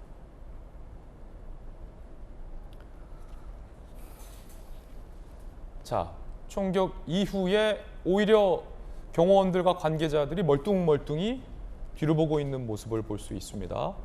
아베 전 총리도 쳐다보고 있는 모습인데 결국 아베 전 총리가 쓰러졌고 사망했습니다. 궁금한 건 김수인 교수님, 총격범은 아베 전 총리를 왜 죽였냐라는 겁니다. 그렇죠. 그 지금 알려진 바에 따르면은 이 살인범이 어머니가 이제 계신데 원래는 좀 유복한 가정에서 자라다가 아버지가 건설회사를 했었고 유복하게 자라다가 아버지가 사망한 뒤에 그 회사를 어머니가 물려받게 됩니다. 그런데 그럼 재산이 많을 텐데 어머니가 특정 종교단체에 심취를 하면서 그 많은 재산을 다 종교단체에 탕진했다라고 이제 이렇게 주장을 하고 있어요. 그러면 그 종교단체의 원한을 가져야 되는데 그럼 왜 하필 아베 총리를 겨냥했느냐라고 그러게요. 했을 때는 그 일단 종교단체 수뇌부에 접근하기가 어려웠고 이 아베 총리가 그 종교단체에 무슨 축하 영상을 찍은 것이 있었나 봐요. 그걸 보고 이 아베 전 총리가 이 종교단체와 굉장히 관련이 있고 이 종교단체를 널리 퍼지게 하는 데 기여했다라고 생각을 한 것 같습니다. 그래서 자기가 아베 전 총리를 죽였고 그리고 이게 어떤 정치적인 친조 때문에 그런 것은 아니다라고 이야기를 하고 있습니다. 그래서 지금 전문가들은 분석하건대 이제 뭐 외로운 늑대라고 해서 어떤 조직이나 이런 곳에 속한 테러리스트가 아니라 혼자서 사제총을 만들어가지고 혼자서 어떤 증오를 키워서 그 사람을 저격하는 그런 형태의 테러범이 아니었나 이렇게 분석을 하고 있는 상황입니다. 예, 경호도 뭔가 좀 뻥 뚫려 있었던 것 같고 생활고의 어떤 종교, 특정 종교에 대한 어떤 반감 이런 것들이 분노 범죄로 이루어졌고 그 타깃이 사회 지도층, 아베 전 총리를 향해서 결국 그 테러가 아베 전 총리의 목숨을 앗아간 결과까지 나오게 된 셈인데 윤석열 대통령도 국내 분향소에서 아베 전 총리를 조문할 예정으로 알려져 있습니다. 함께 보시죠. 자, 일단 윤석열 대통령은 아베 신조 전 총리 부인인 아키에 여사에게, 아키에 여사는 굉장히 이제 대한민국을 많이 좋아하고 애정하는 분으로 알려져 있죠. 윤석열 대통령이 조전을 보냈습니다. 존경받는 정치가를 잃었다. 애도와 위로의 뜻을 전한다라고 지난 8일 조전을 보냈고요. 대통령실은 윤 대통령이 일본 대사관이 마련한 분향소를 조만간 조문할 계획이다. 현재 대통령의 방일 계획은 없다라고 입장을 했습니다. 한덕수 총리와 정진석 국회 부의장 등이 일본의 고위급 조문단을 파견할 예정이라고 합니다. 그럼 김병미 대변인님, 네. 대통령이 직접 일본 대사관이 마련한 국내 분향소를 찾는다라는 네. 거군요. 방문해서 직접 조문을 한다. 여기에 대해서는 할 수 있는 뭐 외교적으로 그리고 또 애도의 뜻을 표하는 것은 당연한 일이라고 생각합니다. 아베 총리에 대해서 대한민국 국민뿐 아니라 전 세계적으로 가지고 있었던 정치적인 상황이나 또 감정들을 보게 되면은 여러 가지 이해관계가 엇갈리는 것은 사실입니다만은 테러에 있어서 어떠한 상황에서도 테러는 용납될 수 없다고 하는 기본적인 원칙에 대한 부분, 또 굉장히 안타까운 사망에 이르게 됐던 내용들이 있기 때문에 진심을 다해서 위로와 조문을 하는 것이 맞다고 생각을 하고요. 조금 전에 정진석 국회 부의장 같은 경우는 또 특사로 일본에 다녀오면서 아베 전 총리와 만났던 과거의 경험들까지도 이야기를 하고 있는데요. 조금 전 얘기 나왔던 것처럼 아키에 여사 같은 경우도 아베 총리에 대한 굉장히 좀 안 좋은 감정들과는 달리 대한민국에 대해서 굉장히 호의적인 상황으로 우리 한국 드라마를 즐겨보는 등 많은 호감을 표시한 적도 있죠. 오늘 이제 윤석열 대통령도 국내에 마련되어 있는 빈소, 조문할 수 있는 공간을 찾아서 정말 고인에 대한 예우를 다하는 시간을 가질 것 같고 두 번 다시 이런 일들이 일어나지 않도록 하기 위한 마음들을 좀 다 함께 전했으면 좋겠습니다. 예, 정진석 부의장도 고위급 조문 사절단을 일본에 파견할 계획이라고 하는데, 정진석 부의장이 지난 4월 윤 대통령 당선인 시절로 한일 정책협의단 단장으로 일본에 파견 간 적이 있습니다. 그때 아베 전 총리가 부인 아키에 여사가 자막 없이 한국 드라마를 시청할 정도다라며 친밀감을 표현했었다. 자막 없이 한국 드라마를 본다는 건 우리말을 아키에 여사가 굉장히 좀 유창하게 이해할 수 있는 수준이다라는 뜻이거든요. 그만큼 한국에 대한 애정이 있었다. 이 사진이 그때 당시에 아베 전 총리와 정진석 부의장이 이제 만난 장면이었는데, 그때 이제 아베 전 총리가 이제 아내 자랑을 하는 거죠. 우리 아내가 대한민국에 대해서 얼마나 애정이 깊냐면 글쎄 자막 없이 한국 드라마를 다 시청할 정도다. 이런 이제 덕담 내지 인사말이 오면 한일 고위급 외교 간의 부지가 굉장히 부드러워집니다. 아, 그렇습니까? 여사께서 굉장히 한국말을 유창하게 하시는데 한국 좀 한번 방문해 주시죠. 뭐 이렇게 되면 그때 이제 회담 분위기가 싹 또 풀리는 그런 역할이 있었거든요. 특히나 이제 그런 개인적인 인연이 있었던 정진석 부의장 같은 경우는 또 더욱 아베 전 총리가 사망했다라는 이 비보에 더욱더 안타까움을 표할 수밖에 없는 그런 상황인 것 같습니다. 문재인 전 대통령도 이낙연 전 총리도 모두 아베 총리에게 위로의 뜻을 표명했습니다. 애도했습니다. 문재인 전 대통령, 한일 관계 발전 등을 위해 20차례 넘는 회담과 전화 통화하며 함께 노력했다. 매우 비통하다라는 메시지를 냈고요. 이낙연 전 총리, 피격 소식 접하고 그대로 밤을 새웠다. 민주주의의 위기를 느낀다라고 애도를 표했습니다. 전재수 의원님. 예, 어떠한 폭력도 용납돼서는 안 됩니다. 저는 개인적으로는 아베 전 총리의 어떤 정치 노선이라든지 또는 외교에 대한 입장이라든지 이런 것에 대해서는 전혀 동의하지는 않지만 그렇다 그래서 폭력이 정당화될 수는 없는 것입니다. 더더구나 이 선거라는 것은 또 민주주의의 핵심 아니겠습니까? 선거라는 행위를 통해서 사실은 민주주의가 시작이 되고 민주주의가 완성되는 것인데, 선거 과정 중에 저러한 테러에 의해 가지고 정치인이 희생을 당한다는 것은 이것은 야만을 넘어선 저는 그 행태다 그렇게 생각을 합니다. 그렇기 때문에 어떠한 폭력도 용납돼서는 안 된다 이런 생각을 하고요. 다만 이제 이 아베 총리가 이렇게 테러로 이제 희생이 됨으로 인해서 혹여라도 일본이 헌법 구조죠. 일본 헌법 구조의 전쟁 범죄 국가, 전범 국가이기 때문에 군대를 가질 수가 없고 또 국가 차원의 어떤 교정권, 전쟁을 할 수 없게끔 이 일본 헌법이 돼 있는데 혹여라도 이제 극우 정치의 중심에 있었던 아베 총리의 테러 때문에 혹이라도 일본 헌법을 개정을 해가지고 군대를 보유하고 또 국가 사이에 전쟁을 할 수 있는 그런 나라로 나아가는 그 명분으로서는 명분으로 또 작용을 해서는 안 될 것 같다. 이런 이제 생각도 하게 됩니다. 굉장히 안타까운 일이고 그 어떠한 테러, 폭력 행위도 규탄받아야 되고 정당화될 수 없다라는 말씀을 다시 한번 드리겠습니다. 예. 자, 그런가 하면 한때 윤석열 대통령을 겨냥한 테러 글이 올라와서 비상이었습니다. 어떤 글이었을까요? 그제 새벽 한 온라인 커뮤니티. 서울 갈 건데 일단 용산부터 갈까? 아직 6발 남았다. 라는 글이 올라왔어요. 누가 보더라도 윤 대통령을 향한 테러 암시글로 볼 수 있어서 경찰이 이 글을 추적합니다. 작성자는 40대 남성. 글 삭제 후 112에 자수했다고 해요. 장난삼아 글을 올렸다라는 진술도 경찰이 받아냈어요. 아베 피격 당시 사용된 사제총 제조법이 국내에서 공공연히 공개가 된 상황이라고 합니다. 그래서 우려가 높아지고 있는 상황이에요. 경찰, 현장 행보를 윤석열 대통령이 예고했기 때문에 자택과 용산 등의 경비를 강화하겠다라고 밝힌 상황입니다. 자, 손정희 변호사님, 아베 전 총리의 피습을 보면서 남일 같지 않다라는 우려가 제기됐는데 거기에다가 글까지 올라와요. 아직 6발이 남았다. 그리고 그 산탄총 제조법이 또 공개가 돼 있는 상황입니까? 이 사제총이 이제 집에서도 여러 차례 이제 여러 대를 이제 압수했다라고 알려지고 있는데 성능은 치명적이라고 합니다. 그런데 만드는 것은 스스로 전문가가 아닌 사람이 만들 수 있을 정도였고 특히 온라인상에서 관련된 부품을 샀다라는 걸로 봐서는 사실 굉장히 심각하다. 우리나라가 총기 규제를 굉장히 엄격하게 하고 있고 총기를 소지하는 사람들은 다 허가받고 관리를 받거든요. 근데 만약에 이 소식을 통해서 사제총 만들 수 있어? 그럼 나에 대해서 비판하는 사람이나 보복적 감정을 가진 사람들에게 이걸 써야겠다라고 혹시 모방범죄가 있을 우려가 정말 심각해 보입니다. 제대로 대처해야 되지 않을까 생각이 들고요.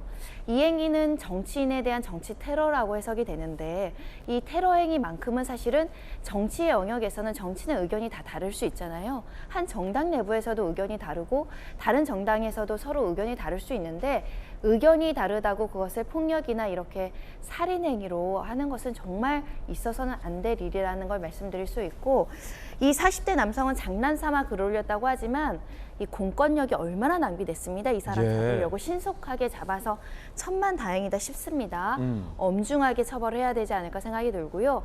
특히 우리가 지금 윤석열 대통령 부부가 출퇴근을 하잖아요. 맞아요. 그리고 자유스럽게 이제 주중이나 주말에도 이렇게 일가를 보려고 김건희 여사도 이제 외출을 종종 하시는 걸로 알려져 있는데 조금 더 전 정권과 다른 경호 대책이 필요해 보입니다. 예, 사실은 조심해서 나쁠 일은 없거든요. 비극적인 일을 막기 위해서는 조금 더 좀 주의 깊게 주의를 해야 될 것 같습니다. 자, 두 번째 이야기 전해드렸고요. 이번엔 저희가 준비한 다음 순서입니다. 오늘 뜨거운 뉴스 2가지 준비가 되어 있습니다. 함께 보시죠. 첫 번째 주인공은 한동훈 장관입니다. 한동훈 법무부 장관이 미국 방미를 마치고 돌아왔습니다. FBI 등을 방문했는데 미국에서 코로나에 걸려왔어요. 그래서 지금 현재 격리 회복 중에 있는데 검찰총장 인선이 아직 발표되지 않았습니다. 한동훈 장관이 갖고 있는 카드가 과연 누굴까요? 함께 보시죠. 윤 정부 첫 검찰총장 인선이 시작됐다라는 뉴스. 오늘 검찰총장 후보 추천이 발표될 가능성. 한 장관 귀국 다음 날 지난 8일 발표할 것으로 관측됐으나 코로나19에 확진돼서 일정이 지연됐습니다. 추천이 구성 후 일주일간 국민 천거로 후보군 추천을 받는다라는 얘기도 나오고 있습니다. 여성 총장 카드도 거론되고 있어요. 하마평으로. 야, 검찰총장의 여성 검찰총장이면 처음입니다. 첫 여성 총장 카드. 유력 검찰총장 후보군은 노정현 부산고검장. 55세, 이화여대 법학학사 출신. 내부 인사, 또 배성범 전 법무연수원장 등 외부 인사. 법무연수원장이 검찰총장 후보 하마평에 올랐어요. 법무연수원 좋아하는 것 같아요. 자, 여러 가지 하마평들이 거론되고 있는데 김병민 대변인님, 네. 이야 이거 여성 총장 카드, 내력적인데요. 뭐 일단 노정현 부산고검장도 뭐 훌륭한 분이겠습니다만 이분이 누군지는 잘 모르고 좀 검토해야 하겠으나 윤석열 정부에 있어서의 이 고위급 장관 인사 가운데 여성 인사가 좀 드물다라는 지적이 있어서 그때 부랴부랴 여성 인사들 임명했지만 또 그중에 한 명은 또 논란이 좀 있었어요. 네. 그 가운데에 검찰총장, 여성 첫 검찰총장? 지금까지 대한민국에 여성 총장이 없었습니까? 없었죠. 그러니까 이제 여성 법무부 장관은 있었죠. 추미애 전 장관을 비롯해서 강금실 장관이 이제 법무부 장관이 됐을 때도 큰 화제가 됐던 기억들이 떠오르지 않습니까? 지금 서오남이라고 일컬어지는 윤석열 정부의 인사 난맥, 이 비판적 기조들이 있는데 서울대 출신 50대 남자. 근데 이제 노정현 검사장 같은 경우는 서울대가 아니라 이화여대 출신입니다. 예. 그러니까 이제 서울대를 뺄 수가 있는 상황이 될 것이고 여성 출신으로 또 만약 첫 여성 검찰총장이 탄생하게 된다면 지금 있게 되는 여러 기조들을 조금 흔들면서 새로운 파격적인 인사다 이렇게 나타낼 수 있는 여지들이 남아 있는데요. 한 가지 이제 노정현 검사장을 보게 되면 지금 윤석열 대통령과 검사 시절에 함께 일했던 또 경험들이 회자가 되고 있는데, 근데 이제 만약에 다른 직군으로 가서 인사가 가게 되면 또 검사 출신이야? 윤 대통령과 아는 사람이야라고 할 수 있겠지만 검찰총장은 윤 대통령과 이런저런 인연으로 모를 수가 없는 상황 아니겠습니까? 예. 그러니까 과거에 함께 근무했던 인연이 여기에 대해서는 페널티로 작용하지는 않기 때문에 굉장히 좀 뉴스가 될 만한 인사 상황이 아닌가 싶고요. 검찰총장을 지명하게 되는 상황에서 마음대로 내가 이 사람 시키겠다는 것보다는 검찰총장 후보 추천위원회를 구성해서 국민 천거 추천을 받고 또 이 내용들을 윤석열 대통령에게까지 올리는 상황이기 때문에 전체적인 여론과 또 총장 추천위원회가 어떻게 구성되는지 국민 천거에서는 어떤 과정들을 거치게 되는지 등에 대해서도 면밀히 살펴봐야 될 것 같습니다. 예, 그리고 이제 김수현 교수님, 여성 검찰총장이라고 하면 왠지 모르게 이 검찰이 지금 이 정권에서 굉장히 힘이 세다, 뭐 검찰공화국이냐라고 민주당이 또 반대하고 있는 상황이잖아요. 그런데 그 강력한 사정기관의 수장을 또 이제 여성 고검장으로 임명하면 물론 이거 다 성차별적인 편견이고 이미지적인 거지만 왜냐하면 여성 중에서 남성보다 더 무서운 여성들 전 많이 봤거든요. 그런데 왠지 모르게 좀 뭐랄까 더 섬세할 것 같고 꼼꼼할 것 같고 좀 더 대외적으로 부드러운 느낌도 있는 게 또 사실 아닙니까? 그런 이미지를 충분히 줄 수 있죠. 사실 지금 윤석열 대통령이 본인 지지율에 전혀 신경 안 쓴다라고 얘기를 했지만 저는 신경을 쓰기 시작했다라는 징후가 여러 곳에서 보인다고 생각해요. 그렇군요. 아까도 우리 다뤘지만 도어 스태핑을 일단 중단한 것도 저는 너무 즉흥적으로 말이 나오는 것이 여러 가지 지지율에 안 좋게 영향을 미치는 것을 의식해서 전 중단했다고 생각을 하거든요. 뭐 여러 가지가 있습니다만 이번에 그래서 최초로 여성 검찰총장을 지명하면 뭔가 윤석열 정부가 그동안 좀 낙인이 찍혔던 게 서우남이라고 해서 남성 50대 서울대 출신들만 선호한다라는 그런 이미지도 좀 바꿀 수 있고 또 검찰이 가지고 있는 여러 가지 부정적인 이미지도 좀 쇄신할 수 있는 여러 가지의 효과를 노리고 있는 것 같습니다. 다만 그동안 계속해서 윤석열 정부가 강조했던 것은 우린 그런 거 신경 안 쓰고 능력대로만 우리는 인사한다고 했기 때문에 만약에 노정현 고검장을 검찰총장에 앉힌다면 우리가 정말 실력으로 여러 가지를 검증해 봤는데 이만한 사람이 없다라는 것들을 강조해야 할 것이고 지금 윤석열 정부가 그러한 서운함의 어떤 오명에서 벗어나려면요. 저는 능력 있는 여성을 훨씬 더 열심히 발굴해가지고 우리는 정말 남녀 뭐 여성 할당 이런 거 모른다. 하지만 정말 실력 있는 여성이 이렇게 많더라. 그래서 실력대로만 뽑았더니 여성이 총장이 되더라. 이런 식의 인사들을 하는 것이 그동안 부진했던 지지율도 좀 높일 수 있고 또 여심이 많이 돌아섰으니까 그런 부분들도 좀 다시 가져오지 않을까 그런 생각이 듭니다. 여러 가지 의미에서 한 장관이 여성 총장 카드. 이게 만약에 신의 한 수가 될 수 있을지 아니면 만약에 이렇게 뽑아들었는데 여러 가지 논란 때문에 또 부적절 논란이 있을 수도 있거든요. 그러면 또 역풍이 불 수도 있는 거니까 좀 지켜봐야 될 것 같고요. 지난 7일 한 장관 발언 들어보겠습니다. 추천위 언제쯤 구상하시나요? 총장 관련해서는 지금 이제 현재 산적한 업무가 많다는 점은 다 이해하실 것 같습니다. 그런데 이게 뭐 몇 달 이상 진행되어야 될 총장 선임 이후에 모든 인사를 뒤로밀겠다, 그거는 일을 제대로 안 하겠다는 얘기나 다름없는 것이고요. 추천위 구성은 이미 작업에 들어간 상태고요.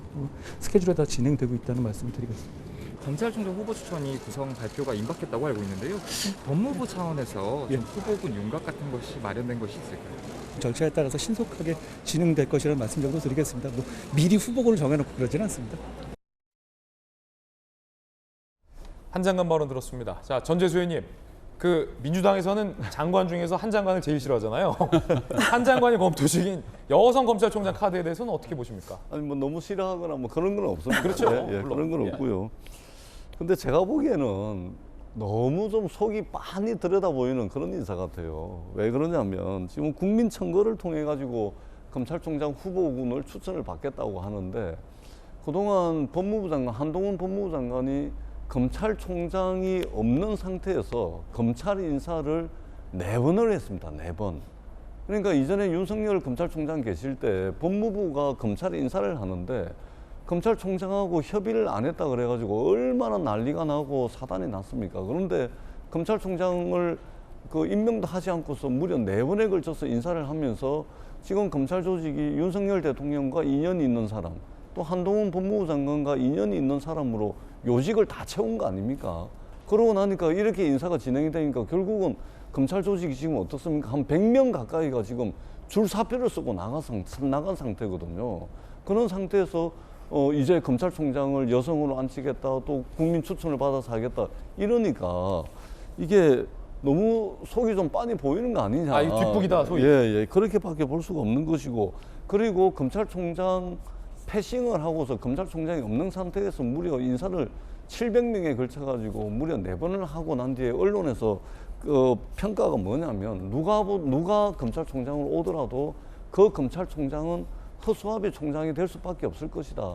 이런 이제 비판이 굉장히 많았지 않습니까? 그렇기 때문에 이미 윤석열 대통령과 인연 있는 사람, 또 한동훈 법무부 장관과 인연 있는 사람으로 요직을 다 채우고 난 뒤에 검찰총장이 누가 오더라도 이게 뭐 제대로 일이 되겠습니까? 그러니까 너무 좀 속이 너무 빤히 보이는 그런 인사다.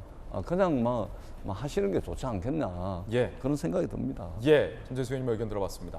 앞서 제가 이제 김수영 교수님께 이제 여성 총장에 대해서 어떤 장점이 있느냐라고 질문하는 과정에서 저 스스로도 좀 부적절할 수 있는 발언이다, 성에 대한 편견이다라고 말씀드렸습니다만, 제 생각이 아니라 기존의 어떤 성에 대한 어떤 고정관념이 이렇다라는 말씀이었고, 정답은 김수영 교수님 말씀해 주신 그게 정답이죠. 남성이냐 여성이냐에 따라서 TO를 정해놓고 인사를 발탁하는 게 아니라 능력 중심대로 골골하면 자연스럽게 남성반 여성반 있는 게 아니겠습니까? 그런 성평등 차원에서의 인사가 중요하다. 이게 사실 정답이라는 말씀 제차, 3차, 4차, 5차 강조드립니다. 자, 뜨거운 소식 함께하고 있습니다. 두 번째 소식 공개합니다. 송옥열 4번째 낙마.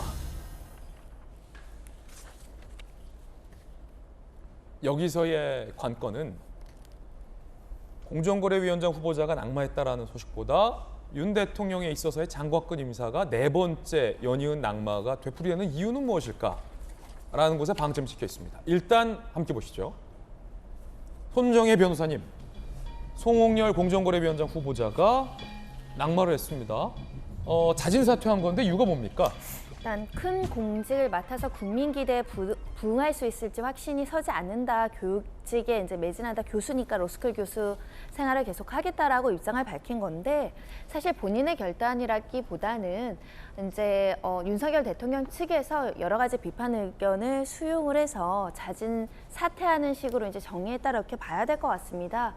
계속된 인사 검증에 이제 부실, 실패 문제가 지적되어 왔고 또 그 와중에 뭐 굉장히 능력 있고 굉장히 똑똑하시고 많은 분들이 가지고 싶은 커리어를 가지신 분이긴 한데 우리가 항상 인선을 할 때는 능력주의, 성과주의도 좋지만 그 조직에 필요한 윤리성과 도덕성도 같이 겸비를 해야 되거든요.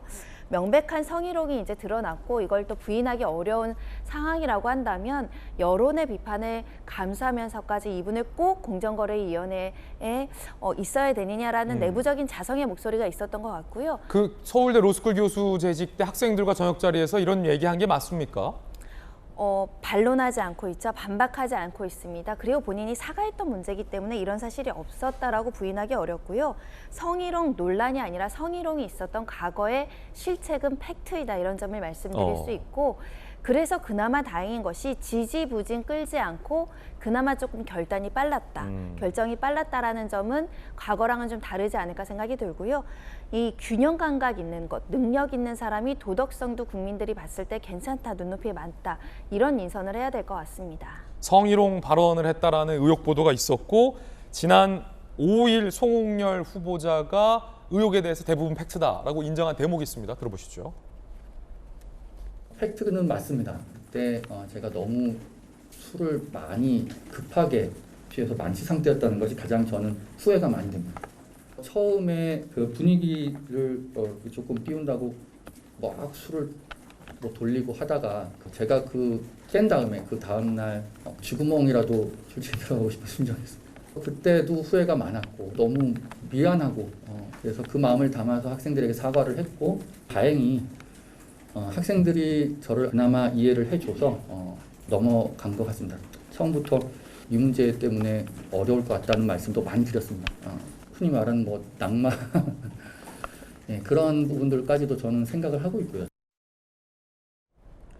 부적절한 발언이 있었고 대부분 맞다라고 시인을 했고 거듭 죄송하다라는 얘기를 밝혔습니다. 물론 이제 과거의 잘못에 대한 본인의 책임은 본인이 끝까지 책임지겠습니다만 굉장히 이례적인 건 자 김소영 교수님 뭐 누구와 특정해서 비교하는 건 아닌데 성범죄나 성비위 의혹이나 또 본인의 발언에 대해서 뭐 내가 그 발언한 거 아니다 막 놀리는 듯한 특히 이제 국회의원 중에서 그런 분들이 굉장히 많았잖아요. 지자체장이나. 그런데 이분 같은 경우는 의혹 보도가 나가니까 굉장히 뭐랄까 솔직해요. 저는 그 사건 자체는 좀 지저분했지만 수긍이 굉장히 깔끔했다. 그렇기 때문에 이 정도로 자기가 인정을 하고 정말 부적절하다면 제가 낙마할 수도 있다고 생각한다라고 인정한다면 정말 용서해주고 싶은 마음이 들 정도로 물론 그 죄질 자체는 별로 좋지 않지만 또 학생들에게 용서를 받았다는 거잖아요. 학생들에게 바로 용서를 받았고 그게 너무 부끄러웠고 그렇게 얘기를 하고 있는 것 같아서 사실 어떻게 보면 굉장히 지금까지 낙마한 사람 중에 가장 양심적이지 않았나. 왜냐하면 지금까지 낙마를 한 사례를 보면은 끝까지 버티다가 더 이상 버틸 수 없을 만큼 많은 의혹과 추문이 나온 이후에야 마지못해 낙마했었거든요. 그런데 이번에는 사실 이 의혹 말고 다른 의혹이 제기된 건 없습니다. 예. 그리고 이것 자체는 워낙에 이 사건이 있었을 당시에도 보도가 됐었기 때문에 어느 정도 알고 있었던 것이거든요. 그래서 본인도 아마 어떤 후보로서 이제 이야기를 들었을 때 계속 고사를 한 것 같아요. 이게 분명히 문제가 될 것이다. 그래서 저는 윤 대통령의 어떤 자진 사퇴해라라는 의중보다 본인이 그냥 이런 식으로 계속 시달리는 것을 원치 않기 때문에 그냥 깔끔하게 낙마하는 것으로 사퇴하는 것으로 정리한 게 아닌가 싶어서 저는 이 부분에 대해서는 좀 인정해드리고 싶다. 그런 말씀드리고 싶습니다. 김병임 대변인 어떻게 봐요? 송 후보자 입장에서 또 대통령과의 관계가 있을 텐데 연일 계속되고 있는 여론조사 결과를 보게 되면 부정평가의 핵심적인 이유를 차지하고 있는 게 이제 인사 문제로 거듭될 겁니다. 성공한 대통령을 만들기 위해서 공정거래위원장에 가고자 싶었을 텐데 본인의 인사 때문에 대통령 지지율이 더 떨어지게 된다면 아마 여기에 대해서 더 버티기 어려웠을 것 같다는 생각이 들고요. 지금 나오고 있는 보도들이 일부 있었습니다만은 이제 청문회에 만약 들어가기 시작하면 아무리 본인이 시인하고 수긍한다고 얘기를 하더라도 민주당이 거친 청문회에서의 공세가 들어가게 돼서 여론이 더 악화되게 된다면 그때는 아마도 이 지지율이라든지 국정 운영에 더 큰 동력 상실로 이어질 수 있는 우려 배제하기 어려웠을 겁니다.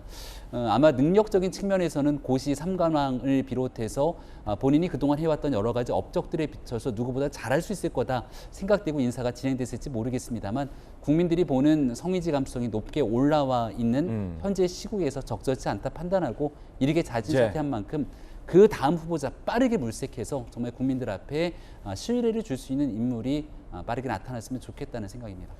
송홍열 후보자가 이제 사법고시와 행정고시와 외무고시를 다 합격했어요. 고시 3관왕. 고시 3관왕. 제가 아는 분 중에 고승덕 전 의원이 이 고시 3관왕을 했는데 그 이후에는 송홍열 후보자. 네.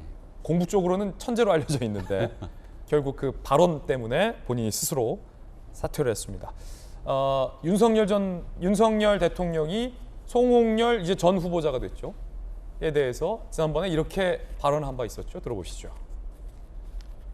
송홍열 후보자라든지 박진애 총리 또 뭐 김승희 전 후보자 같은 경우에는 부실 인사라든지 뭐 그런 인사 실패라는 그럼 지적을 전 정권에 그 지명된 장관 중에 이렇게 훌륭한 사람 봤어요?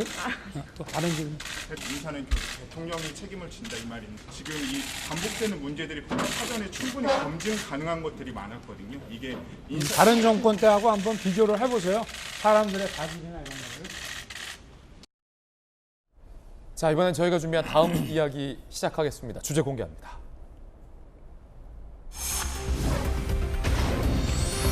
이재명 의원이 광주에서 이 전당대회 신호탄을 쏘아 올렸다라는 보도가 많고요.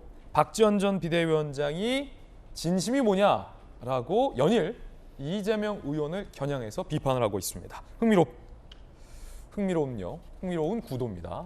이재명 의원이 어제 광주에서 더 나은 세상을 향해 힘차게 나아가자라고 얘기를 했습니다. 아직 이재명 의원은 공식적으로 당대표에 출마하겠다라고 밝히지 않았습니다만 대다수의 해석은 이재명 의원이 당대표 나오려고 그런다라고 분석하는 게 대다수인 것 같습니다. 들어보시죠.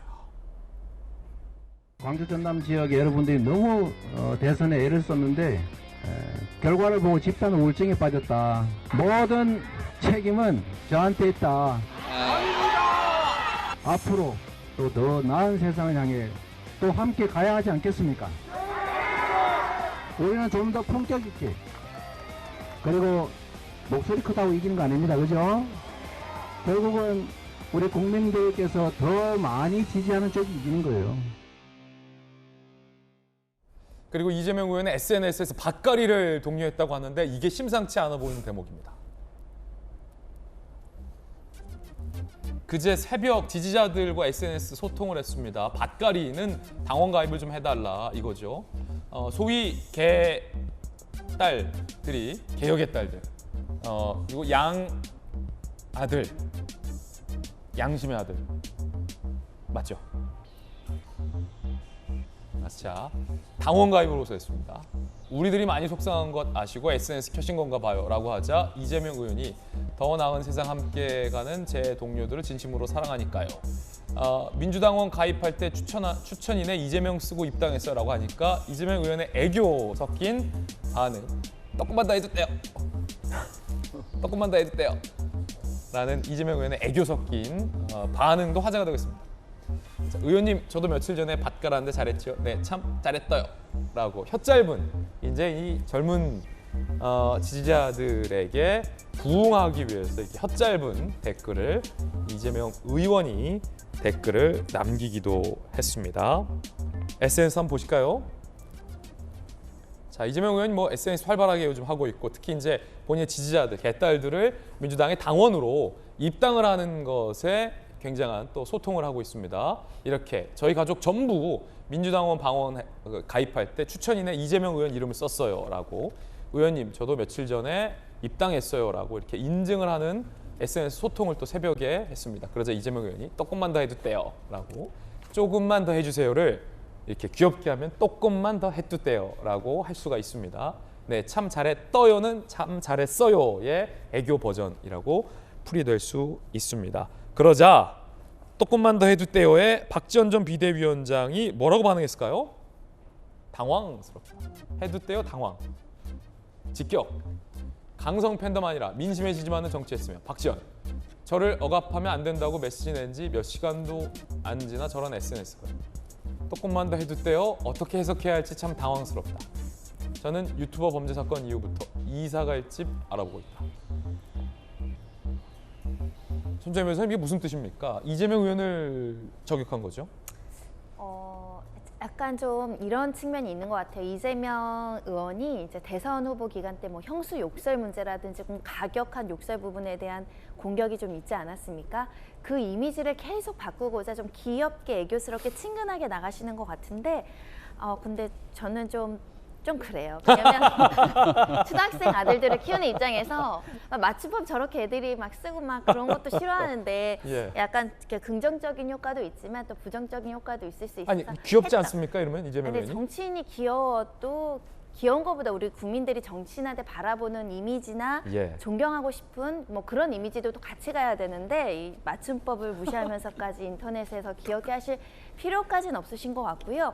박지원 위원장이 근데 사실은 뭐 최고위원 출마라든가 당대표 출마라든가 해서 왜 자꾸 나는 안 되고 이재명은 되고 뭐 이렇게 저격하시잖아요. 예. 아까 이준석 당대표의 이야기랑 똑같습니다. 본인의 의견이 정치적으로 힘을 얻고 지지를 얻으려면 리더십을 가지고 정치력을 발휘해야 됩니다. 가장 큰 민주당의 가장 지금 당대표로서 이름이 거론되는 사람을 저격해서 본인이 몸값이 올라가는 게 아니라 스스로의 자생력으로 정치적인 비전을 보여줘야 되거든요.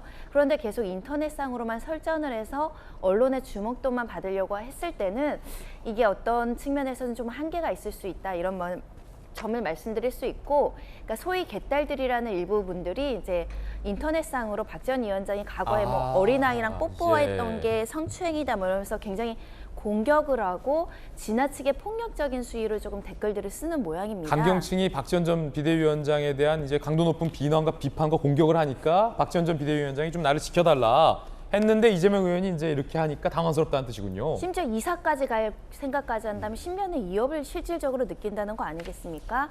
아까 저희 아베 총리 정치 테러한 사람들 굉장히 비판했는데 말로 테러하는 것도 테러입니다. 폭력적인 방식으로 정치적 의견을 표명해서 누군가를 이사 가게까지 하는 것은 정말 온당치 않고 민주주의에 있어서는 안 된 일이라고 보입니다. 박원순 시장 사망 2주기에 박지원 전 비대위원장이 쓴소리를 했다고 합니다. 함께 보시죠. 민주당이 사과해야 된다. 우리 당은 피해 호소인이라 부르며 피해자를 더 고통스럽게 만들었다. 지금이라도 사과하고 이런 일이 발생하지 않도록 약속해야 한다. 라고 박지원 전 비대위원장이 목소리를 높였는데 전재수 의원님, 박지원 전 비대위원장이 이재명 의원은 당대표에 되고 나는 안 되는 것은 불합리하다라고 연일 목소리를 높이고 있는데 박지원 전 비대위원장은 전당대회에 나올 수 있는 겁니까? 못 나오는 겁니까? 뭐 자격이 안 되죠. 자격이 안 예. 입당을 하고 난 뒤에 6개월 동안 권리당원 자격을 유지해야 출마할 수 있는 피선거권이 주어지는데 피선거권의 최소 이제 자격 요건이 충족이 안 됩니다. 그렇기 때문에 사실은 이제 출마가 불가능한 것이고요. 저는 이준석 당대표가 처음에 우리 정치권에 등장했을 때 굉장히 큰 박수를 보내고 많은 기대를 했었습니다. 박지원 비대위원장도 마찬가지입니다. 우리 청년 정치가 혹여 좀 이런 부정적인 모습들 때문에 누구든지 이 걸리적거리면 전부 다 싸움하려고 그러잖아요. 이런 것이 이제 청년 정치의 미래를 오히려 또 좀 부정적으로 막아버리는 게 아닌가 그런 이제 우려가 듭니다. 조금 더 좀 더 듣고 좀 그러면서 이 청년이 가지고 있는 어떤 경쟁력을 국민들께 좀 어필할 필요가 있지 않을까 그렇게 생각을 합니다. 예. 자, 전재수 의원님의 이야기 들어봤습니다. 자, 저희들은 60초 광고 보고서 잠시 후에 돌아오겠습니다. 잠시 후에 뵙죠. 자, 조금 전에 이제 국민의힘 최고위와 관련된 뉴스가 전해지고 오는데 뭐 조기 전당대회냐 아니냐 의견이 분분했는데 권성동 원내대표가 발빠르게 정리를 하고 있어요. 김배미 대변인님, 당원 당규상 조기 전당대회는 안 된다라고 하는데 이거는 권한대행으로 6개월 간다 이거군요. 왜냐하면 이준석 대표가 사퇴를 하지 않는 상태이기 때문에 6개월이 정지가 돼 있는 상태라고 볼 수 있고요. 그래서 지금 현재 상황에서는 권성동 원내대표의 발언들이 맞다 이렇게 볼 수 있을 겁니다. 그렇군요. 내일 또 저희가 자세하게 이 의미에 대해서 또 보도를 해드리겠습니다. 저희들은 내일 아침 8시 50분에 더욱더 풍성한 소식 들고 인사드리겠습니다. 오늘 하루는 분명 어제보다 나을 겁니다. 좋은 하루 되십시오. 고맙습니다.